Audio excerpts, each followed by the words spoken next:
prophylaxis. Now, in terms of the LC working group for the seminar, the webinar series, for today, you have me, I'm Dr. Kofi Annie, who is moderating this webinar. And then we have three speakers. We have Dr. Jemima Anchi, the first speaker to go. And then we have Arafa Salim Said, second speaker. And then we have Hassan Nsongu as the third speaker. So without making too much of a fuss, I think we should look quickly at the housekeeping. So next two slides. Housekeeping is any probably just to note that you will not have the ability to unmute your mic and switch off cameras at all times. The attendees can type questions at any time in the chat or Q&A box, and the organizers will select questions to broadcast, which will be selected for reading during the Q&A slots. There will also be a general Q&A session at the end of the workshop. Participants can raise their hands or ask questions in the chat box. Also, please note that the session is being recorded, and you are welcome to tweet speakers using the hashtag SickleInAfrica, except if there are any speakers who will be presenting unpublished work. So I'll say thank you all for coming once again, and we will move on to the first speaker. Dr. Jemima Dennis Anchi is going to present social cultural challenges to optimal sickle cell disease care in Ghana and recommendations for HCW and policy makers. Now, Dr. Jemima Dennis Anchi is a multi-skilled Ghanaian midwife, nurse, and health promotion communication expert. She has over 33 years experience, which is fantastic. And also, she has experience. 29 years out of this experience have been spent in the sickle cell field in terms of research, training, and programming in Ghana. Dr. Dennis Anchi was previously worked for the Ministry of Health in Ghana and was the first education and counseling coordinator for the newborn screening program. Some of you may remember that in terms of establishing the first newborn screening program with the late Professor Frimpong that we miss so much, Jemima was leading the establishment of the patient and the parent education program component of this. She's currently a board member of the Sickle Cell Foundation of Ghana, and in the past, she served in various other leadership roles in the Ghana health sector, such as the inaugural president of the Ghana College of Nurses and Midwives. And for me, I'll just say Jemima is a great colleague and friend as well. And thank you for coming today. Jemima, over to you. Thank you very much. Hello to you all, and warm greetings from Ghana, though it has been a rainy day. And I'd like to say thank you to the organizers for giving me this opportunity to present on the social culture challenges to optimal care for sickle cell disease in Africa. Please, can you share my slides?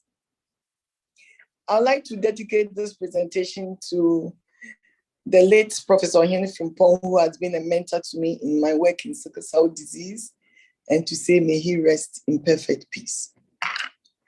Whilst my slide is loading, the purpose of my presentation is to share evidence on socio-cultural, on the social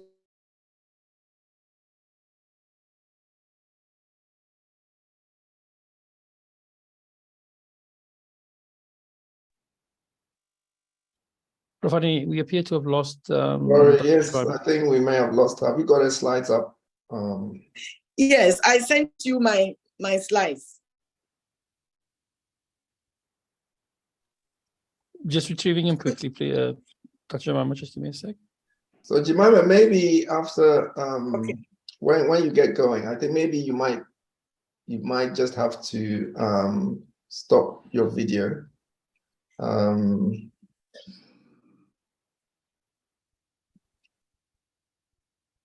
Okay, that's fine. I'm happy to stop my video. Yeah, it might help with the bandwidth. Yes. Right.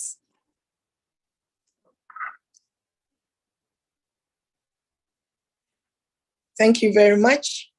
Slideshow, please.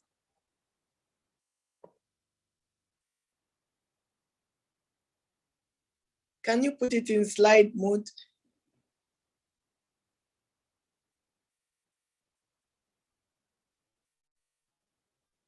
It's fine. We can see it in slide mode now. Jemima, can you see it? Slide. Can you see it in slideshow? We can see it in slideshow. Okay. So can we go to that?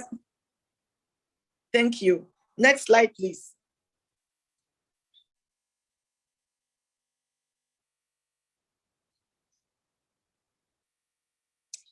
Thank you. The purpose of my presentation is to share evidence on the sociocultural aspects to sickle cell disease in Africa, with particular reference to Ghana and their implications for optimal health care. As part of my presentation outline, next,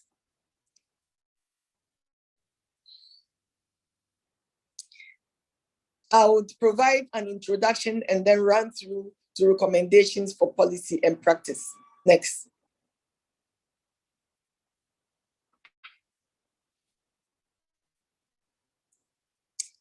Next slide, please.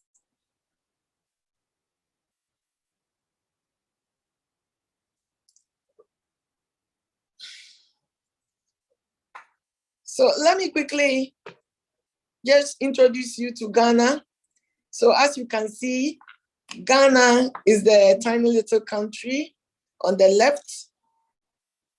And we have 16 regions with a total of over 10 million population, 161 districts. And currently in the area of sickle cell disease, we have limited access to newborn screening, though we started in 1995 in Kumasi. Currently, we run on 32 screening sites with over 500,000 newborn screened for sickle cell disease to date, of which 2%, and that is 9,756 with sickle cell disease. We have 21 specialist clinics dedicated to sickle cell disease. However, most of our patients are seen in general OPD services, providing basic care and not specialist sickle cell care. There is a basic national health insurance system which sickle cell disease patients can benefit from. We have recently, hydroxyurea has been introduced recently into the healthcare system, thanks to partners that have been instrumental, including led by the Sickle Cell Foundation of Ghana. And then there are ongoing engagements to do more. Next slide, please.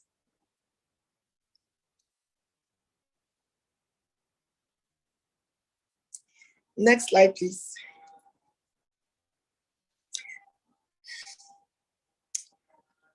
Next slide, please. Culture. I'd like to briefly say that, as we all know, our culture is what teaches us as a society. It tells us what to do and what not to do.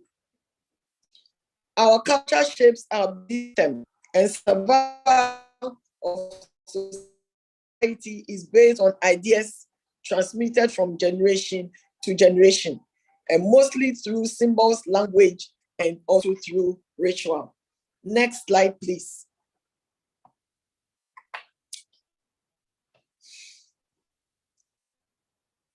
Next slide, please.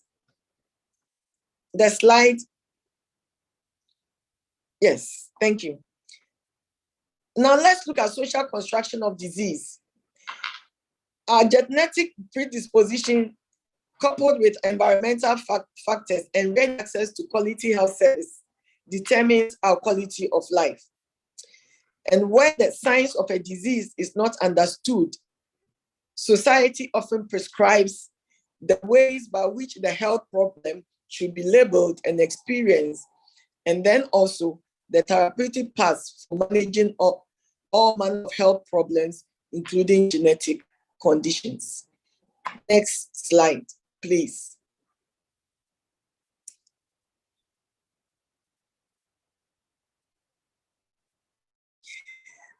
So based on these culture and traditions, sickle cell disease has gone through so many social constructions for which have tended to give it a negative connotation or a disease of undesirable recognition. Sickle cell disease is often described as a disease that is brought by your enemies or your ancestors in order to execute a family. It is also perceived as the cause for death in view of dying quite early, current death. Where you have families where sickle cell patients are born to one family and they one after the other, the disease gets labeled through its signs and symptoms as an undesirable that causes recurrent death in families. Sickle cell disease is a very costly condition for which a lot goes into managing the healthcare. And for that reason, it is perceived as a huge financial drain to families.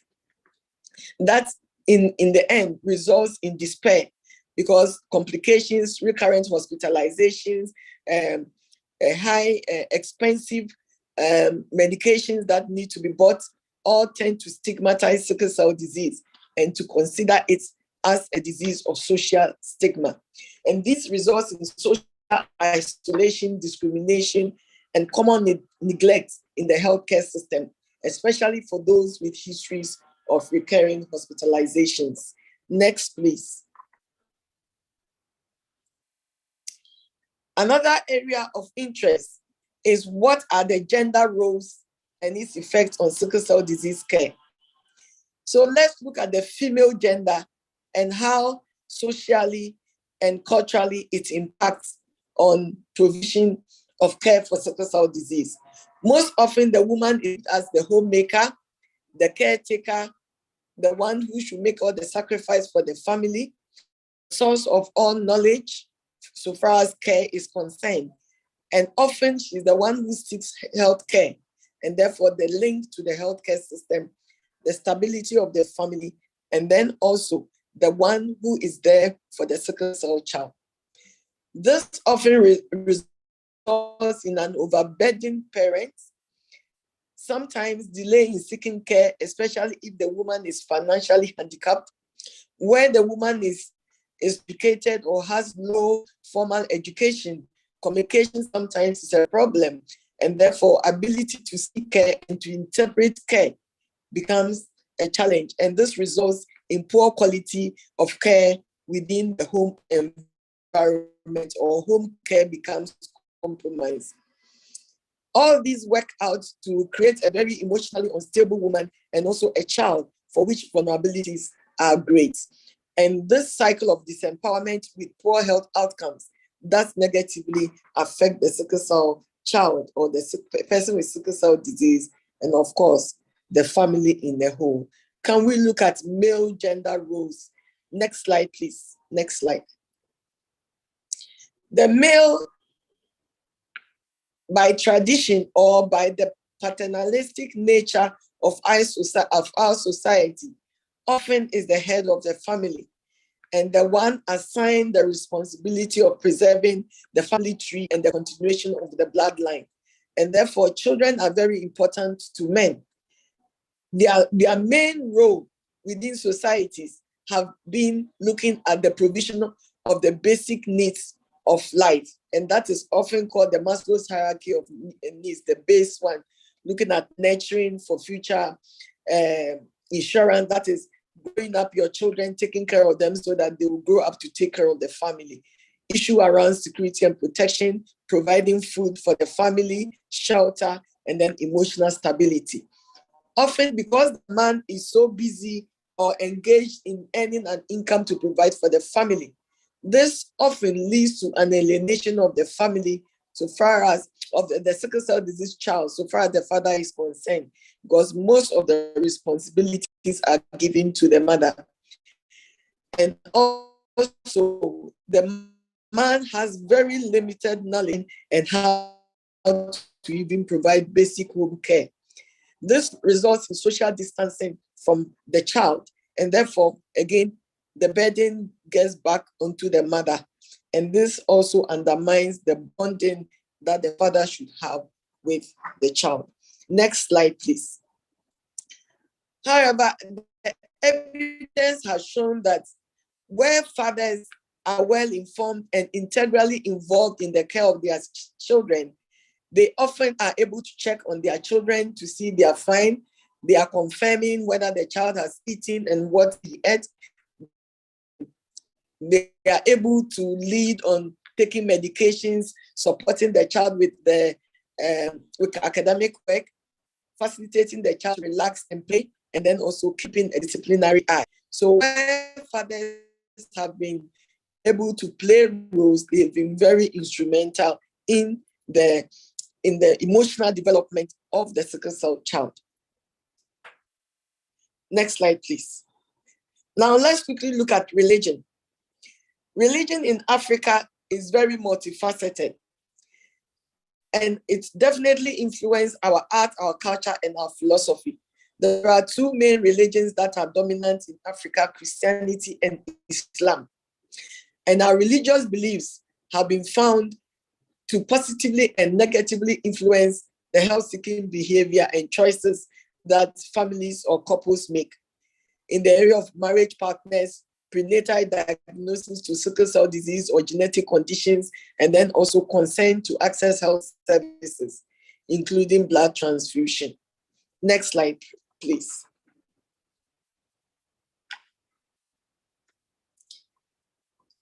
Religion have been known to influence institutions of marriage in part in relation to sickle cell disease. And I would like to make a point that the African will bear a child, even if the person has a foreknowledge of disease in the family. Voluntary childlessness, marriage, due to sickle cell disease currently is not an option yet. And this is because of the symbolic value of children and its attendant implications for sickle cell disease.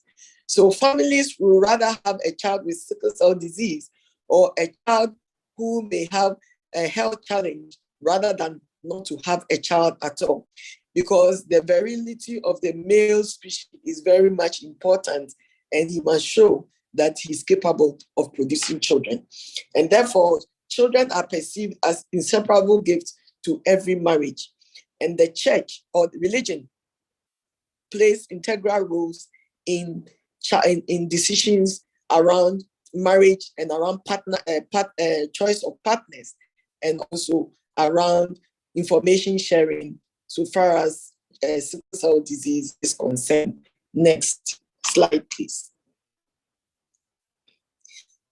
Now, given this background, what are some of the social cultural challenges that we have to optimal healthcare? Next slide, please.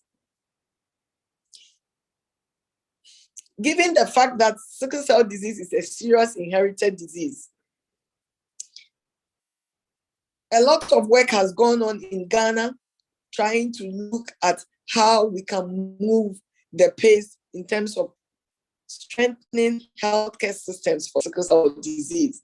And the work that Professor Frimpong has done together with the Ghana health sector and partners, are there to tell the story. However, we have social construction of sickle cell disease still being a very strong influence on how communities respond to sickle cell disease services. There's limit which results in the perpetuation of negative discourses. These also continue to lead to seeking spiritual and traditional care rather than to seek for orthodox services or orthodox care. Though in transition in terms of gender roles, we still have traditional gender roles limit physical things. There is religious domination, and it has influence on genetic counseling and limits informed decision making. There's limited access to expert health care, leading to poor outcomes and perpetuating the negative discourses into repetitive cycles of traditional beliefs. But we know that we can change this because the evidence stands out clear. Next slide, please. We can make a change for policy and practice and to change the milieu around sickle cell disease. We can let people know it is not a curse. What we need is social education and support through the church and the community and also the healthcare system. There is need for continual public education using all media, settings, and personal interactions. And this must be continual. There is the need for a program that accesses the youth and young adults with prime information about sickle cell disease and the power to change the repetitive cycle based on the informed decision making. We need to look at our school curricula and provide some level of basic information around genetics and its implicated health choices. There is the need to employ the power of religion and engage the power of religion for positive change. And then looking at our parents and patient support groups, we need them to provide physical, psychosocial, and emotional support to patients and parents so that they can keep focus on orthodox care. And then, of course, the health system strengthening. There's a lot that needs to be done to increase access nationally, across the continent of Africa to people affected with sickle cell disease. The public sector cannot do it alone. There is the need for private public sector participation to look at national access to newborn screening, to look at tracking all positives and integrating them into expert sickle cell clinics. There is the need for access to relevant logistics, supplies, and equipment for optimal continual care. And then, of course, genetic counseling needs to be rife within our countries. Ghana has just started last year we started the MSc program in genetic counseling. And we believe that this is very critical if we are mission to help inform decision making. The health insurance system needs to be improved because currently insurance is so basic that when it comes to complicated services, sickle cell patients are not able to afford the care. And there is the need for advocacy. We need to advocate at all levels of interactions to be able to make sickle cell disease a disease of public health importance, and for health systems to place it high on the political agenda. Next slide, please.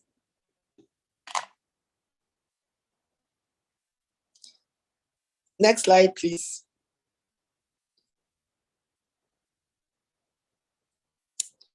These are the references to my presentation. Thank you. Next slide. Thank you very much for your time. And sorry for the little delay. Thank you. Thank you, Jemima. I think we'll just move straight on and do the Q&As at the end in the interest of time. So I'd like to introduce our next speaker, who is Arafa Said Salim. So Arafa, I would just say, is the embodiment of a true sickle cell advocate. She was the founder of the sickle cell disease patients community in Tanzania. Arafa has invested over 10 years on heavily crusading against the misrepresentation and misinformation surrounding the disease. Under her leadership, the sickle cell disease patients community of Tanzania have organized awareness campaigns, fundraising events, hospitals and school visits, charity walks, and blood donation events. She has encouraged families not to be ashamed of sickle cell disease, especially around the stigma, and advised them to take genotyping tests for sickle cell disease. Her efforts have opened up new thinking and positive attitudes amongst people on awareness and education on sickle cell disease. Arafa, we admire you and thank you for coming. Oh, thank you so much, Kof. That was a long introduction. Thank you. Too bad or too sad, I don't have any slides. And I'm just happy to be here. Thank you so much for SickleInAfrica to invite me. I'm just going to talk about the socio-cultural challenges to optimal care in sickle cell disease in Africa or Tanzania, I could say, as a person living with the disease myself. First of all, I think the first and the foremost is the economic barriers. We have over 50% of Africans' population lives below $2. They struggle to make ends to their needs. This is a health plan is out of the question, and most of them leave their faiths to God above or are obvious to privileged of accessing better health care. In terms of governments, our governments are faced with lots of lack, therefore, which hinders most health projects with either delays due to lack of funds and donors to support the many startup projects or funds allocation to other than more than tax lucrative projects. Hence, for the inability to cater for more day-to-day need is what is hindering access to optimal health care. You will find most sickle cell patients in the sub-Saharan are neglected by their families and left to their fate. But secondly, little or absent of government support. Investments equals returns. First, you invest them, you expect to be rewarded by the returns of investment. Our government lens is quite selective.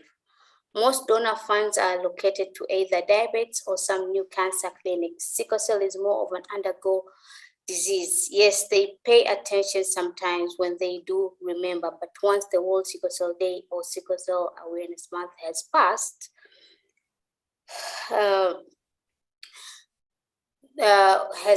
means the sickle cell community is back to their desk corner. I think it's high time we expand, and every government should include sickle cell in their NCD's annual budget plans. What we need is priority, not more policies.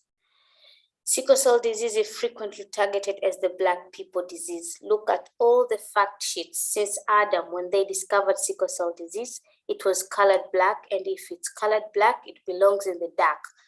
We had sickle cell way longer than we had COVID, but COVID has numerous numbers of vaccine, but not a single permanent treatment planned for sickle cell disease since 100 years back. When it was first discovered, we are left to the fates of antibiotics and various incomplete clinical trials and researches. It's high time that changes too, and our fellows start to consider it as a global disease than something which only affects minority and not TOSA care. But also there's taboos and norms. Most of us as Africans, we take health insurance as something for the ones with the dosh and bosh lifestyle. Only frequent the hospital when we are on the blink of death. So if you haven't had a visit from the Grim Reaper, means you are as healthy as an ox. So this is also deters optimal care because we have a tendency of not going to hospital. This also can hinder the health system from achieving its goals. You can, it's also, we could say, there's this thing of parents are being left because they have the kids with sickle cell.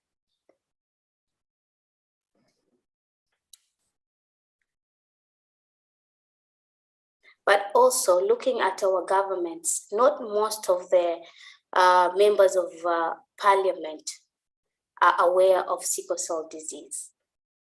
So that's one of the reasons of them neglecting it,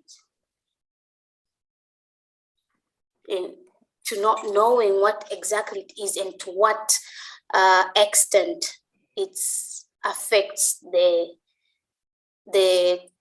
country or the community around the people living with the disease. So I think this is what I could share from my side. Thank you so much. Thank you, Arafa.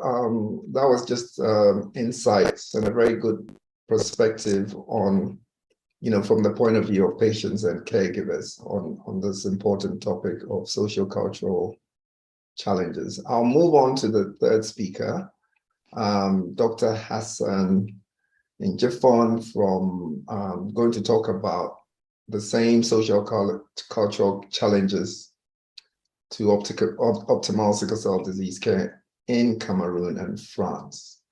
Now, Dr.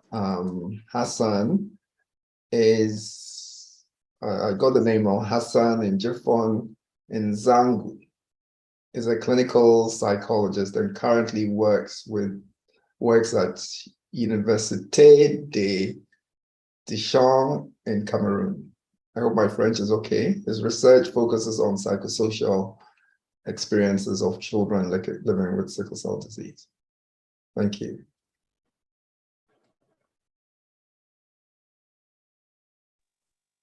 Profani, Hassan does not appear to be online. Right, Unless he's using a different profile. Yeah.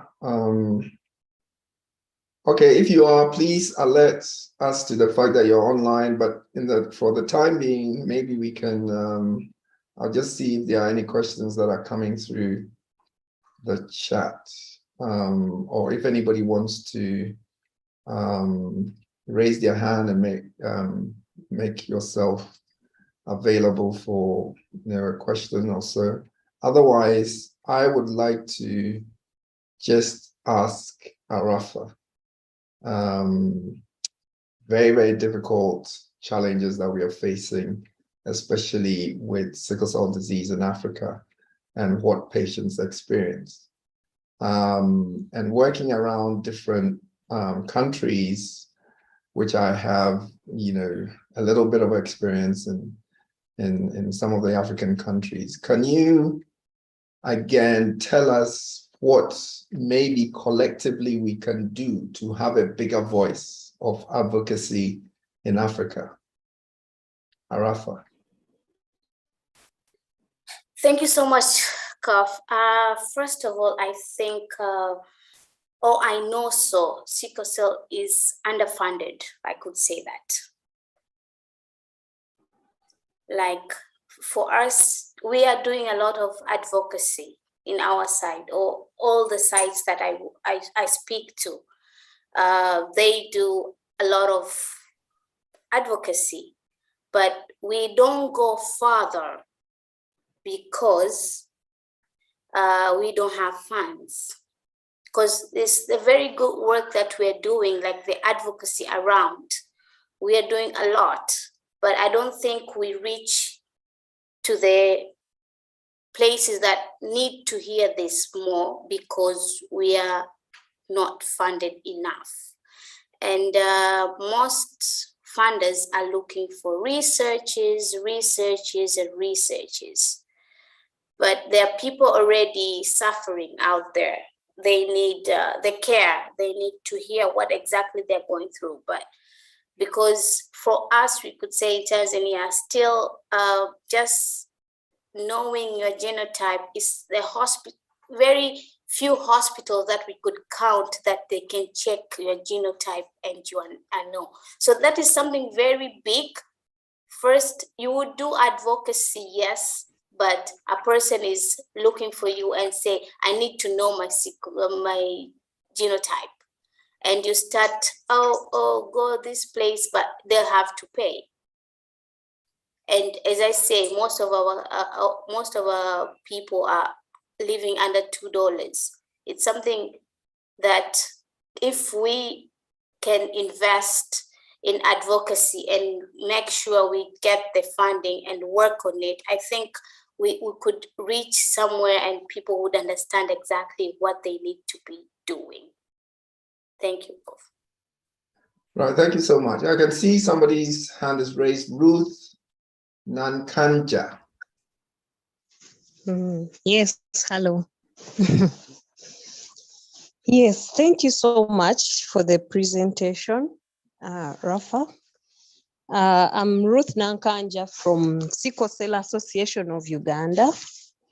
I live with the disease myself. I'm 48 years old, and I've run this organization for 22 years.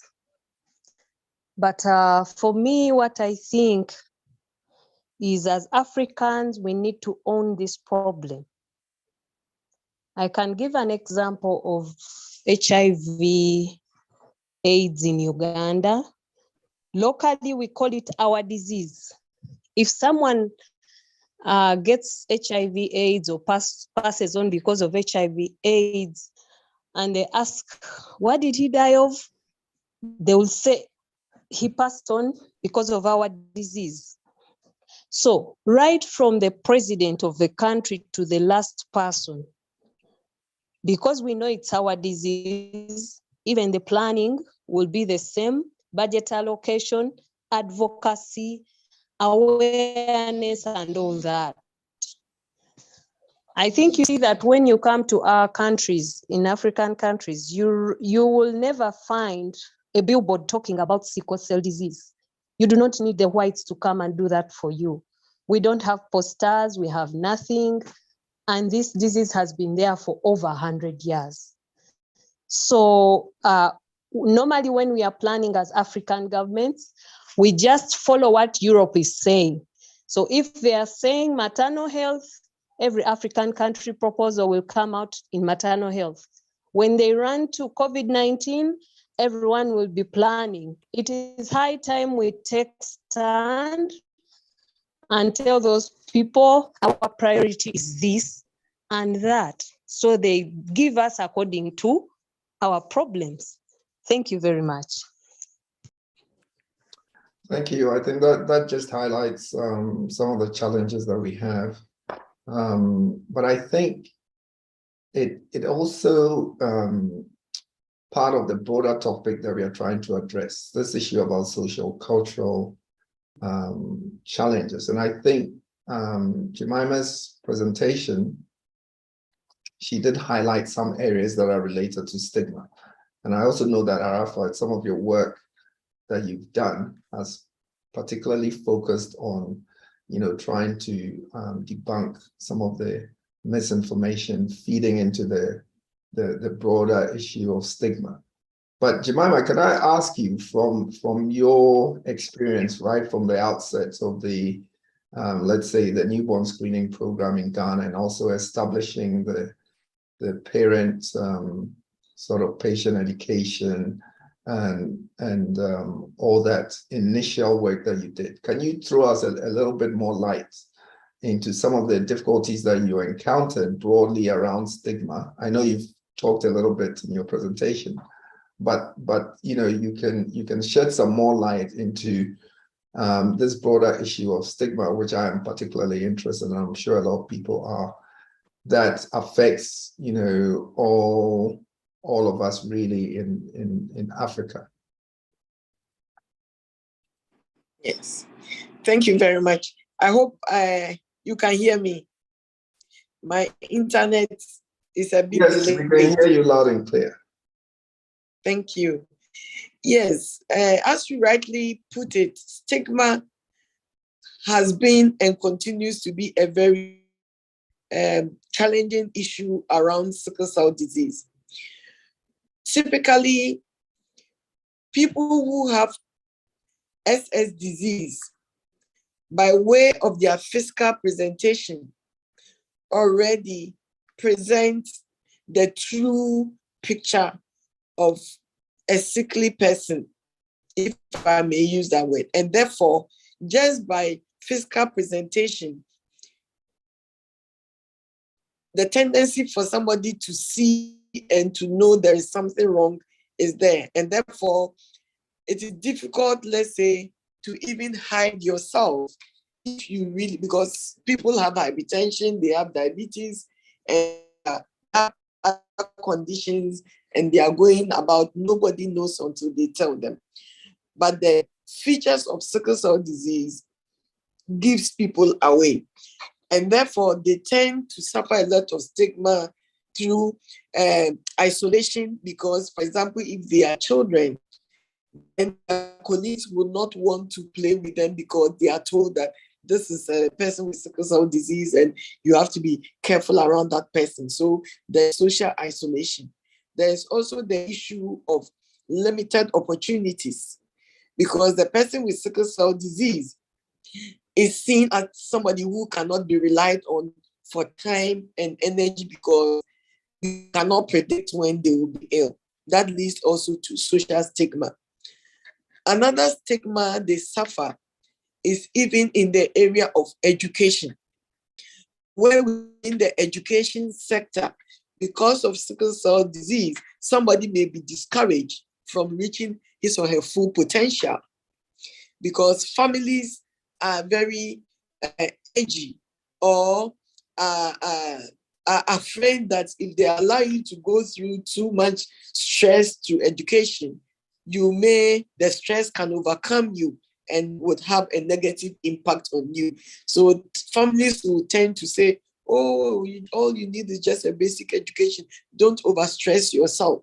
And you even have the public even urging you not to strive beyond your limits. This social stigma has led also inhibit the young adults with sickle cell disease from being expressive of themselves and being able to go all out to achieve their life purpose. Again, because there's limited opportunity for them to express their potential. There's also limited opportunity for them to even take the opportunity. And there's also limited recognition of what they can do. However, I believe that the narrative can change if we can have concerted efforts in all countries looking at advocacy, looking at champions, championing roles of people who are sympathetic to sickle cell disease, and consistent, continual public education and public interaction, showing the capabilities of people with sickle cell disease, trying to change the narrative of sickle cell disease to the can-do spirit, that this is what this person has been able to do. And then when we come to the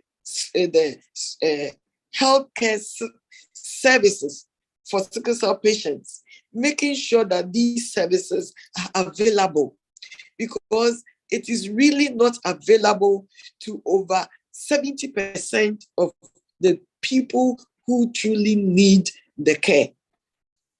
And I think that as the health environment changes and sickle cell patients are able to access better care, and therefore there is better quality of life, better prognosis, and they are living to achieve their life's dream, then naturally the narrative will change, public perception will change, and sickle cell disease people can begin to attain higher heights. And therefore, no one, I would say, no one strategy would work we need a multifaceted strategy strongly supported by public education and advocacy. Thank you. Thank you very much. Anybody can make a comment or, sort of talk about their own experiences, either working with people with sickle cell disease in Africa. But I want to go back to Arafa and see whether you can also make any additional comments regarding stigma. Okay. Thank you so much, Kaf. Yes, I think if our government or our representatives for the ministry, or maybe we could say the parliament, really don't understand what exactly is happening, but they all come when there's a pandemic or there's something that they need to be speaking on, and don't really like to understand the problems that are happening around. Because we do advocate, and we are 100% that they do hear us, that this is it's a disease that is taking many, and there's an importance of them to stand up and encourage the testing. But they would come back and say, if we make testing priority, means we are going against the people's privacy and all that. But why do we have rules for other diseases? Looking at it now, we don't travel until we are tested, but also there's a rule that you don't get married until you're tested with our disease, as Ruth said. Yeah, but looking at it, people with our disease can live a long, happy life, but not like us living with sickle cell disease. Yeah, so I think it's something that first our government has to stand still and make it a priority. Like, it's a disease that is taking many. And when we talk about stigma, because most of the people don't understand it, not only understand how is it inherited, but how much it affects the patients and the whole country in large. Because if we're all not doing so well, so we cannot work, we cannot bring income, we cannot do anything. So I think it's high time that our government take a role and do something. Yeah, thank you so much. I've seen Ruth, your hand is up, but I'm going to call out somebody if they are willing to speak. Keti Chunga. I wanted to make a comment, if you don't mind. Okay, go ahead. Jemima. Oh, okay.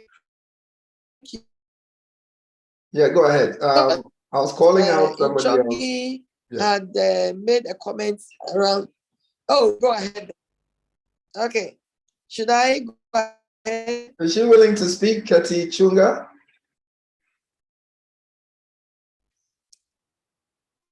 If not, Jemima, just make no. Let me call Ruth, and then you can come back in, Jemima. Ruth, your hand is up. Okay. Yes. Okay. The issue of stigma, of course, is big. We all have a role to play, right from us as patients, households, the schools have to come in, and then we bring in our governments. Because what I've seen with experience, I think it depends on how this child has been raised. For example, me, I was raised differently. My mother was very tough on me. My father was always telling me, no, you can't do anything. Don't worry, I'll do this for you. You don't even need to go to school. That was the father I had. But on the other hand, I had a very tough mother who would even tell you, if I come to school and probably you're not in the school leadership, I'm going to punish you, you know? So she would push me so that that self-esteem would come high, right from primary school. And I tell you what, I have been a leader since primary school. I reached a level in my adolescent stage and I was like, okay, yes, I had the stigma. Of course, I would coil, I would hide. Sometimes I feel bad. I'm the oldest in my family out of 4 and I'm the only one. But I reached a time and said, okay, what is sickle cell disease? Did my parents ask for a sickle cell child? No. Did I ask for sickle cell disease? No. So I'm going to go out there, tell everybody I have sickle cell, whether you love me or not, that is who I am. Even when I was dating, I would tell anyone, a boyfriend, that you see, you love me, but you love 2 things. You love me, who you're seeing, but you're also loving sickle cell. So eventually I started getting people loving me the way I am. And you know what? I found a husband. We tested very well. We wedded. We have 3 children. I've been married for 19 years. So sometimes I think even the upbringing. So for me, I fought stigma very early in life. Thank you. Thank you so much. Jemima, go ahead with your comment.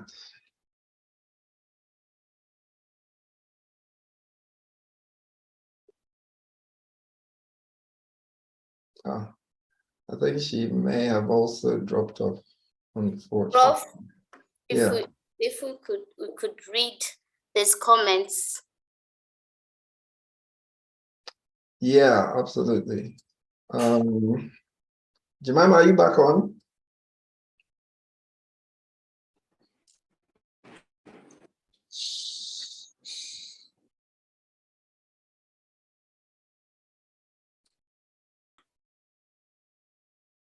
So a few comments here. We have one by Fatu Mata, saying that, you know, drug and regular follow-ups to prevent possible complications is quite important. We have one by Emmy Mwata. It says, my thoughts, to achieve optimal care, we need everything to join and come full circle. If you want to make a comment verbally, that's good as well. And then from government policy to accommodate people with sickle cell in different sectors, to give them an equal ground with those in other NCD diseases. Again, Fatu Mata is saying that sickle cell disease must be included in the curriculum to make teachers know and accompany children with sickle cell disease, and to make health agents know the disease and know how to behave with patients and parents during crisis. I think that's very important from the educational point of view. Jemima, are you back? Yes, I'm back. Sorry, my internet keeps throwing me out from time to time. Yes, we asked a question concerning how can we enhance paternal roles in sickle cell disease.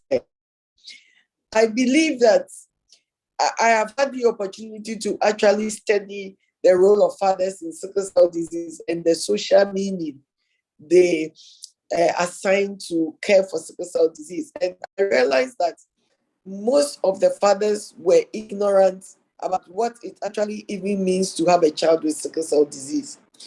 And again, by tradition, because it is perceived that, oh, it is a woman's role to take care of a sick child, they, by natural tendency, they don't even consider that they have the potential to do better than they are doing. And therefore, the fathers who you see very integral to the care of their children are fathers who have had to, if I may use the word, grow up into responsibility because their wives in one way or the other are incapable. And when I say incapable, there are wives who actually have been so emotionally affected by the death of their sickle cell child that they can't handle all that goes on in their hospital setting. So their husbands naturally have to step in because there's no alternative. And as they step in, they begin to appreciate what really they were going through. And therefore, they are more empathic and play leading roles in the care of their children. I believe that genetic counseling stands as a very strong potential for getting fathers in. And then also, as I said, our public education programs. Often, whenever programs are being designed, education is the last thing that grant writers will put on in their strategy. And they assign very little money to education. And then they implement and realize that, oh, I need more money for education. Because now the public is sophisticated. And to be able to reach across to the public, now you have to use the social media. How much does it cost to be on social media?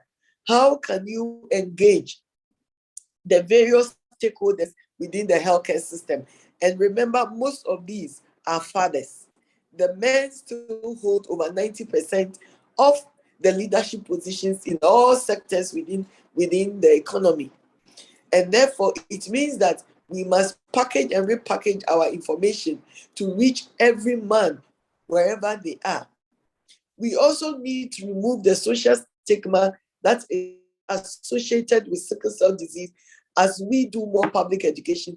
And then men are prepared to come forward and be to stand as champions and to give testimonies as to how they have supported their children who have sickle cell disease to achieve better. So we need to look at, where do the men go? What do they do? How can we get them involved? Who is a male champion that we can look to?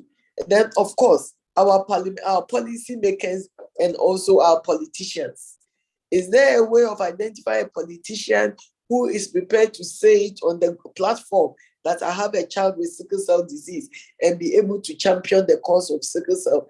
We have to look and get them on board. That is the only way we can push the agenda. Because without getting that and getting the needed funds to support the sickle cell agenda on Africa, we will continue to be in the fringes. A lot is being done in research. Millions of dollars have been allocated looking at pockets of research in parts of Africa, but little public education has been attached to all this work. If we don't tell the story, if we don't make the noise, how are attitudes going to change so that the sickle cell disease person can gain the recognition and be allowed to reach his full potential? And as long as we continue to do that, then the sickle cell patient continues to experience the cycle of stigma and relegation to the background. Thank you. Thank you very much. I'll make one final comment. Well, there's one final comment from Kati Chunga, who I was hoping would speak before we wrap up. So she's saying that stigma remains a main issue in our communities. To stand out and speak about our condition is not easy because there are a lot of myths surrounding the condition, even amongst the healthcare providers, which is very true. They believe as you grow, sickle cell ends and you don't get sick anymore, which is a big myth. If governments can reinforce the teaching of sickle cell, or better, to have enough funds allocated to education and awareness, programs to ensure well-crafted positive messages about sickle cell and sent out as it should. So I'd like to end by just saying, on behalf of Sickle in Africa, many thanks to our speakers and you all for attendance and participation, and we hope we can keep the conversation going. Thank you very much.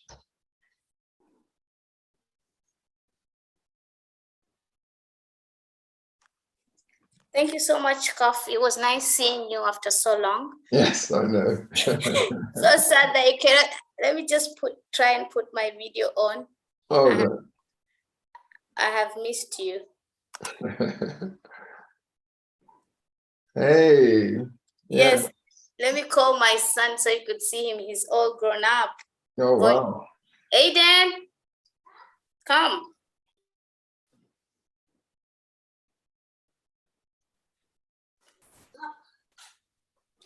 Say hello. Hey, how are you? Fine. Very good. He's Good to see you. I don't know. Hopefully, I should be able to make another visit to Tanzania or Dar very soon. Once we seem to be over the COVID now. A bit of traveling. Yeah. Oh, yes. We're looking forward to seeing you around. Yeah. Welcome to Tanzania. Yeah. Good. Okay. Bye. Take care. Bye-bye. Bye. Goodbye, everybody. Bye, everybody. Bye-bye, Mario. Bye, Rafa. Good seeing you. Bye-bye. Bye, Vicky. Bye, Cynthia.